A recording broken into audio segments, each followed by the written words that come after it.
আমি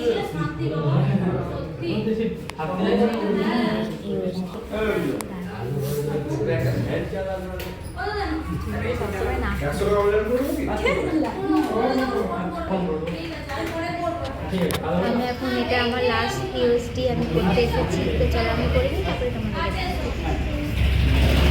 গাইস আমার রিপোর্ট হয়ে গেছে, ইউএসডি হয়ে গেছে, বললো ডাক্তার যে সব কিছু ঠিক আছে।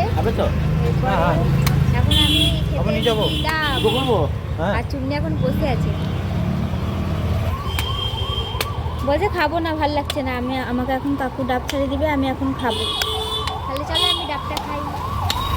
তো ফাইনালি আমার রিপোর্ট করা হয়ে গেছে। রিপোর্ট করে আসার পর বাড়ি যাওয়ার টাইমে পাশে একটা ডাবের দোকান ছিল, দিয়ে বাবু বললো ডাব খেয়ে নাও। তা আমি আর চুন্নি ডাব খাচ্ছি, আর চুন্নি ডাব বাড়ার সাথে কত ইয়ার্কি, আর এত ইয়ার্কি আমার পছন্দ লাগে না, সে ফাজলামিগিরি, আর ও সেটাই করবে। এমনি এনজয়ও হয়, ভালো লাগে ওকে নিয়ে গেলে। কিন্তু আমাকে বলছে কলা খাবি, ই খাবি, লেবু খাবি, এই আপেল খাবি, এই খাবি। আমি কিছু খাবো না, ডাব খাচ্ছি, চুপ করে থাক। আর ডাব বলে কাকুর সাথে কি আর কি মারছে। তোমরা সবাই ভগবানকে বলো যেন আমার রিপোর্টটা ভালো আসুক, আমার বাচ্চা ভালো থাকুক।